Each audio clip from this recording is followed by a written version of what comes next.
The wind swept across the barren wasteland, carrying ash and memories in equal measure. Rain pulled his scarf tighter around his face as he trudged through the great desert that had once been a thriving metropolis.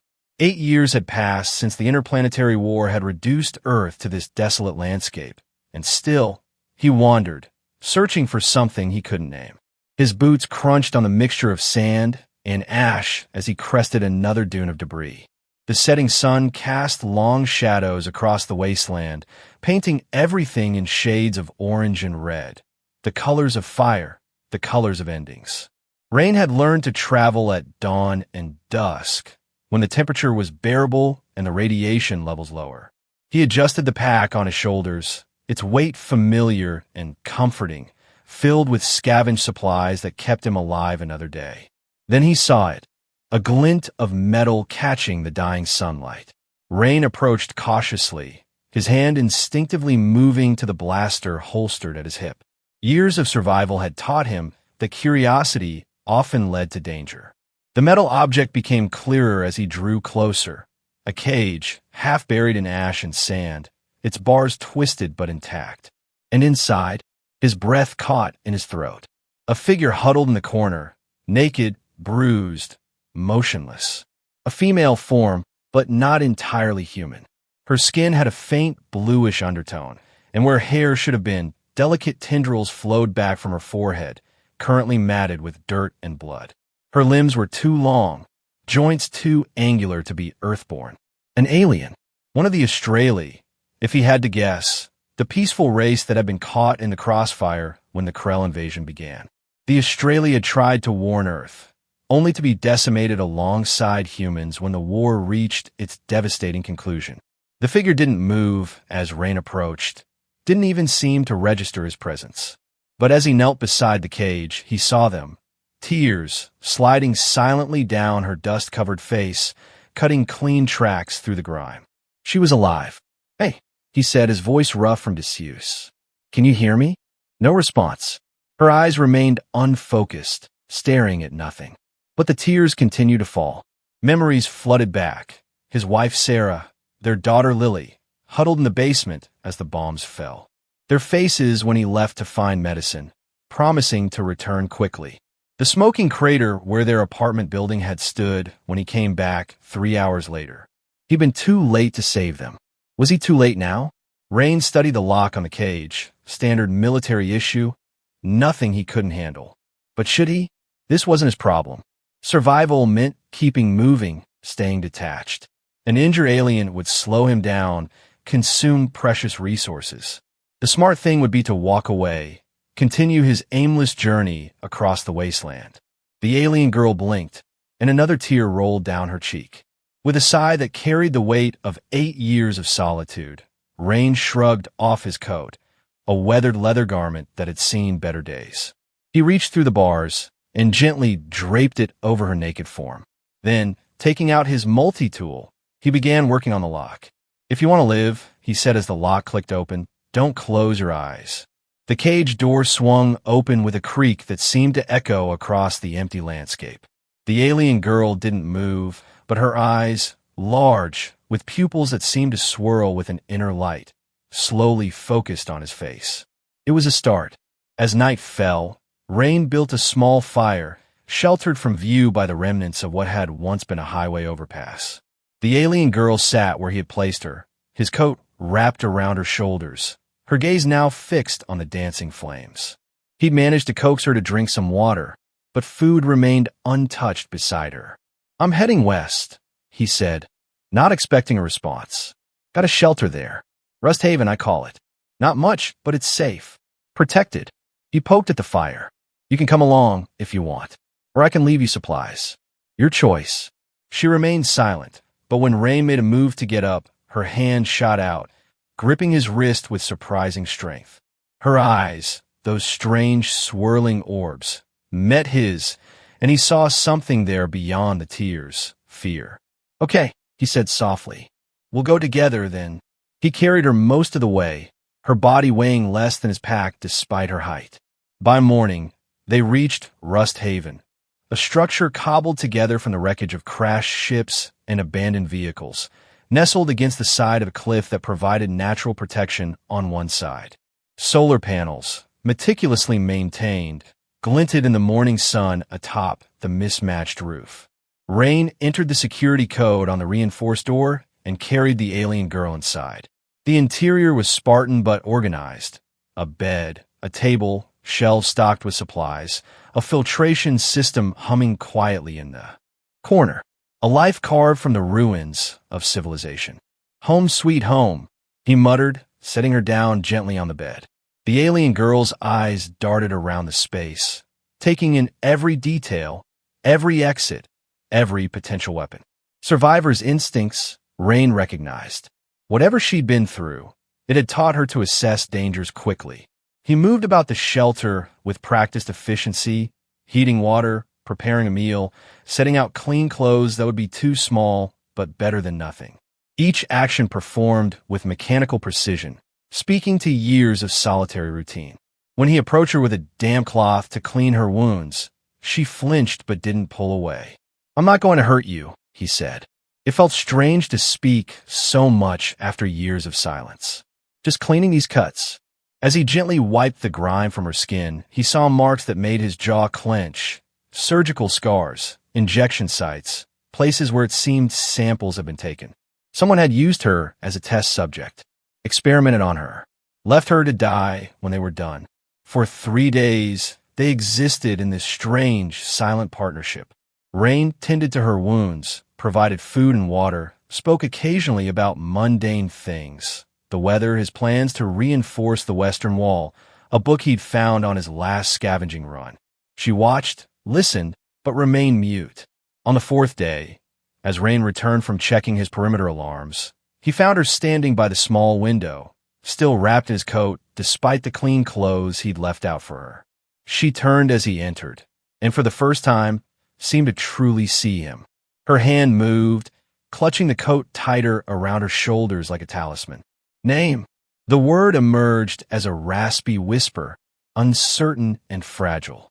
Rain set down his tools. "Mine? Rain. Rain Miller." She shook her head slightly, then pointed to herself, the question clear in her eyes. "Your name?" he asked. "I don't know. You haven't told me." She looked away, out the window at the desolate landscape. Her free hand moved to her throat, where a faint scar circled her neck like a collar. Understanding dawned. "You don't remember? Well, they took it from you." When she didn't respond, he continued. "You can choose one, if you want." The alien girl turned back to him, confusion and something like hope flickering across her features. "I was wind," she whispered, the words barely audible. Rain considered this, then nodded. "Then I'll call you Elira. It means the wind that cannot be caged in old Earth language." It was a lie, a name he'd created on the spot, but it seemed to fit. "Elira," she repeated, tasting the word. Then, with her gaze fixed on the wasteland beyond the window, she whispered, "My name was Wind." "Well, Elira," Rain replied. "Wind never stays captive for long." The next day, Rain found Elira examining his tools, her long fingers hovering over each item without touching. She looked up as he entered, no longer startling at his presence. "You can use them," he said, gesturing to the tools. "If you want to." She selected a simple wrench, testing its weight in her palm. Then, with deliberate movements, she walked to the air filtration unit that had been making a rattling sound and began adjusting a loose connection. Rain watched in silence as she worked, her movements becoming more confident with each turn of the wrench. "You've done that before," he observed when she finished, the filter now running smoothly. Elira set the wrench down carefully. "I fix things," she said, her voice stronger than before, though still halting. "They made me fix their machines." It was the most she'd spoken since he found her, and Rain was careful not to push too hard. "Well, plenty of things need fixing around here, if you're interested." A nod, small but definite. Days passed, then weeks. Elira began to heal, physically at least. She started wearing the clothes Rain had provided, though she kept his coat close, especially at night when the nightmares came. She ate more, moved about the shelter with increasing purpose, even began helping with daily tasks, cleaning dishes, organizing supplies, repairing equipment with a dexterity that surpassed human capability. Their communication evolved.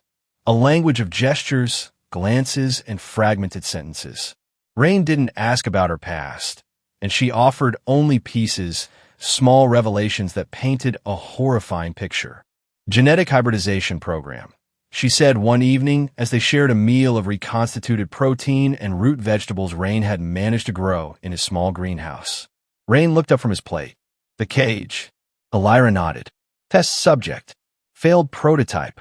Her hand unconsciously moved to a series of numbers tattooed along her collarbone. When war came, they left. No more use. The implication hung in the air between them. She had been left to die, abandoned like equipment that had outlived its usefulness. There. Loss. Rain said simply, returning to his meal. He pretended not to notice the way her eyes widened at his words, or the slight tremor in her hands as she continued eating. That night, as a rare thunderstorm passed overhead, Elira screamed in her sleep. Rain was at her side in an instant, having taken to sleeping on a makeshift bed near the door. "It's okay," he said, careful not to touch her. "You're safe. You're at Rust Haven." Her eyes flew open, pupils dilated and swirling rapidly. "They're coming," she gasped, clutching at his arm. "Always coming." "No one's coming," he assured her. "We're safe here." But in the morning, as Elira sat in a patch of sunlight, Rain noticed something he'd missed during his initial care. A small, regular pulsing beneath the skin of her ankle. Not a vein or natural rhythm, but mechanical, deliberate. A tracker.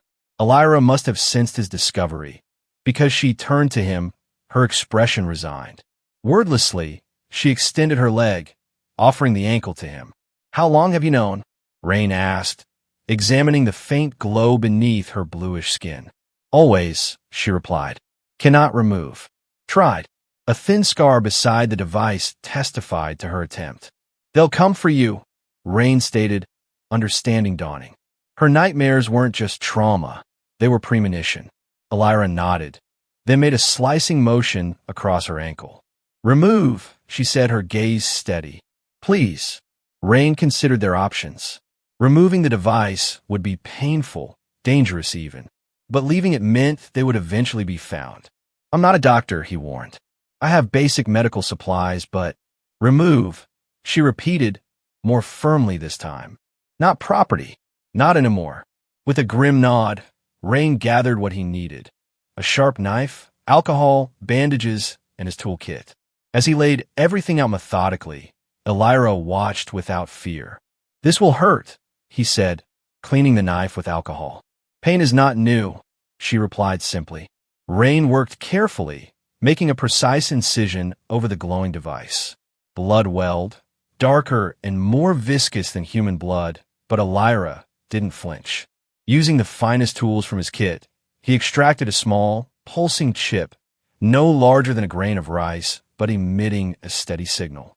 Throughout the crude surgery, Elira remained silent, her only reaction a slight tightening around her eyes. When Rain finally held up the blood-covered device, she exhaled a long, shuddering breath. "Destroy it," she whispered. Rain placed the chip on a metal plate and crushed it with the butt of his blaster. Then, for good measure, burned the remains with his lighter until nothing but ash remained. As he bandaged her ankle, Elira watched the ash scatter in the breeze, coming through the open window. "I'm not merchandise anymore," she said quietly. Rain looked up at her, this strange, resilient being who had endured so much. "I never saw you that way," he replied honestly. That night, they both slept soundly for the first time. The peace was short-lived. 3 days later, as Rain returned from checking his perimeter traps, he spotted dust on the horizon, the unmistakable sign of approaching vehicles. He sprinted back to Rust Haven, bursting through the door to find Elira already packing supplies. "They know," she said, not looking up. Signal stopped. "They come to retrieve." "How many?" Rain asked, grabbing his weapons and emergency pack. 6, maybe more. Guards. Scientists. Her hands moved efficiently, selecting only essential items. "They will not stop." Rain checked his blaster's charge, nearly full. We have about 20 minutes before they reach the perimeter, he calculated. If we leave now, head into the canyon systems to the north. No. Elira straightened, her full height impressive as she stood resolute. No more running. Elira, they will follow. Always follow. Her eyes met his, the swirling patterns steady and determined. And now, Rain recognized the look. He'd seen it in his own reflection countless times after losing his family. The decision that enough was enough. He nodded once, then moved to a hidden compartment beneath the floor, retrieving additional weapons. Can you fight? He asked, offering her a blaster. Elira shook her head, then selected a metal staff Rain had fashioned from scavenged parts. This, she said, testing its weight. Like before, when I fixed the heavy machines. They prepared quickly, setting traps around the perimeter, creating choke points, using the terrain to their advantage. As the vehicles approached, 3 military-grade transporters, Rain positioned himself on the roof, while Elira waited inside, standing tall in the center of the room, staff in hand. The confrontation was brutal and swift. The retrieval team, 6 armed guards and 2 scientists in protective gear, approached with the confidence of predators certain of their prey. They didn't expect the mines Rain had planted, or the precision of his shots from the concealed position. 3 went down before they reached the shelter, but the remaining 5 breached the entrance, and Rain was forced to abandon his position, sliding down to engage them directly. Inside, he found chaos, 2 more guards down, Elira wielding her staff with a grace that belied its weight, movements flowing like the wind she claimed to have once been. She fought not with the precision of a warrior, but with the desperate strength of a being refusing captivity. When one of the scientists tried to use some kind of control device, Elira's staff connected with his hand, shattering bones and sending the device skittering across the floor. Rain took down another guard, but not before taking a glancing shot to his shoulder. Pain lanced through him, but he pushed it aside, focusing on the final guard who had Elira cornered. The guard raised his weapon, but before he could fire, Elira drove the end of her staff into the floor with such force that it cracked the concrete. Using the embedded staff as leverage, she swung her body around it, her foot connecting with the guard's head. He dropped like a stone. Silence fell, broken only by their heavy breathing and the groans of the wounded. The scientist whose hand Elira had broken cowered against the wall, cradling his injury. You don't understand, he gasped as Elira approached him.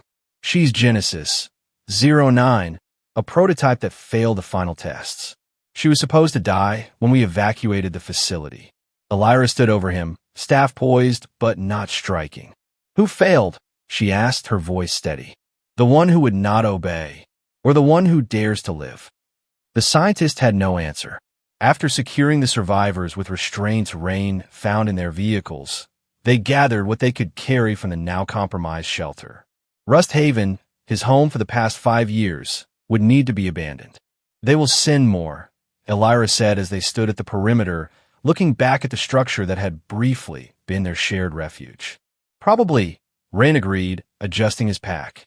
We should keep moving, stay ahead of them. Elira turned to him, her expression thoughtful. Do you want to run again? The question caught him off guard. Running was all he'd done since the war, from memories, from connections, from hope itself. What's the alternative? He asked. I don't want to flee, she replied, her voice stronger than he'd ever heard it. I want to walk as someone free, not just escape. Rain considered her words, feeling something shift within him. For 8 years, he'd been surviving, not living. Maybe it was time for that to change. I know a place, he said finally, a settlement to the west. Rebuilders. They have a policy, the right to be forgotten. No questions about the past. Hope flickered across Elira's features. We go there. Ray nodded. We go there. Together. The journey to the settlement took 2 weeks, across landscapes scarred by war and reclaimed by nature in equal measure. They traveled mostly at night, avoiding the worst of the radiation and potential patrols. Along the way, Elira continued to heal, not just physically, but in other ways. She spoke more, asked questions about Earth, about humans, about Rain himself. She practiced words, savoring them like precious discoveries. Sometimes she would stop mid-journey, closing her eyes and lifting her face to the wind, as if remembering something essential about herself. By the time they reached the outskirts of the settlement, a collection of structures built from recycled materials, surrounded by rudimentary farms and water reclamation systems. Elira walked with her head high, no longer hunching, as if expecting a blow. The settlement, called New Beginnings with the straightforward optimism of survivors, operated on a simple principle. Everyone contributed according to their abilities, and the past remained in the past. The community leader, a woman named Tara with hard eyes but a genuine smile, interviewed them separately before granting them conditional residence. "We need people who can build, fix, grow," she told them. "Not people who bring trouble." "Trouble already exists," Elira replied. "We seek to end ours, not spread it." Tara seemed satisfied with this answer. "There's a vacant structure in the eastern quarter. Needs work, but it's shelter. Water and power are communal. Work assignments begin tomorrow." And so began their new life. Elira, with her natural affinity for mechanics, quickly found a place in the settlement's water reclamation team. Her alien physiology allowed her to identify impurities that human senses missed, and her dexterous fingers could repair delicate filtration components that others struggled with. Rain, skilled in security and construction from years of maintaining Rust Haven, helped reinforce the settlement's defenses and built new dwellings for the slowly growing population. Their separate days would end with shared evenings in the small home. They gradually improved. A roof that no longer leaked, walls insulated against the cold, a small garden of hardy vegetables beginning to sprout near the door. 3 months after their arrival, as they sat on their makeshift porch watching the sunset, Elira turned to Rain with an expression of quiet determination. "I choose a new name," she announced. Rain looked at her, surprised. "Not Elira." She shook her head. Elira was transition, between cage and freedom. Her fingers traced patterns in the dust at her feet, forming symbols Rain didn't recognize. "In my people's ancient language, there's a word, Asha. It means the final echo of life."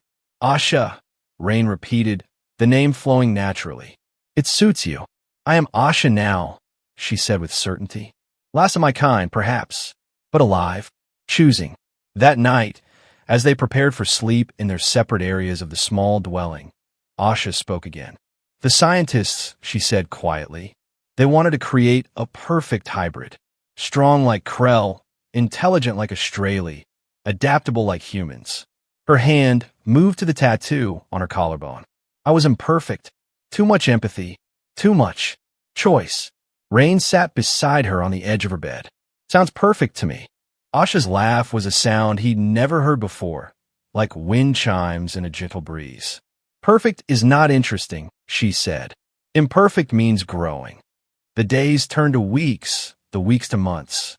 The settlement expanded, incorporating more survivors, developing more sophisticated systems for food production and defense.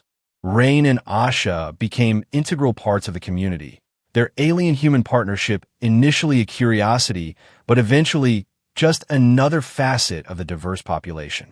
They never spoke of romantic feelings, but something deeper grew between them, a bond forged in shared trauma and mutual respect. They moved through life side by side, each enhancing the other's strength, each protecting the other's vulnerability. A year after arriving at New Beginnings, the settlement faced its greatest threat, a coordinated attack by a coalition of scientific factions seeking to reclaim valuable research subjects, including several residents with modifications similar to Asha's. The battle was fierce but brief, with the settlers prevailing through superior knowledge of the terrain and determined unity. In the aftermath, as they tended to the wounded and repaired damaged structures, Asha found Rain sitting alone on a hill overlooking the settlement, his expression distant. "What do you see?" she asked, sitting beside him. "The future," he replied simply. "Not just tomorrow or next week. Actual future. Plans. Hope." He glanced at her. "It's been a long time since that word meant anything to me." Asha nodded, understanding. "Before the cage, I had no future. In the cage, I had no present. Now, She gestured to the community below, bustling with activity even as the sun set. Now I have both. They sat in comfortable silence as darkness fell and stars emerged, brighter than they had been before the war when light pollution had dimmed their brilliance. One of the few gifts of the apocalypse, the return of the night sky. They will come again, Rain said eventually. Different scientists, different soldiers. But they'll come. Yes, Asha agreed. And we will be ready. Not just surviving, living. The following spring brought unexpected news. A convoy of Australi survivors, making contact with human settlements for the first time since the war. They brought knowledge, technology, and something Asha had thought lost forever, connection to her heritage. The Australi diplomats were astonished to find one of their own living among humans, especially one who had survived the experimental programs that had claimed so many lives. They offered Asha a place among them, a chance to reconnect with her people's culture and technology. For days, Asha disappeared into deep discussions with the Australi representatives, learning about her history, her biological capabilities, the true name of her species. Rain kept his distance, giving her space to rediscover this part of herself, ignoring the hollow feeling that grew in his chest. On the fourth day, as Rain worked on reinforcing the community hall's roof, a shadow fell across him. He looked up to find Asha standing there, her face serene in the midday sun. "You're leaving with them?" he said, a statement rather than a question. "No," she replied simply. Rain set down his tools.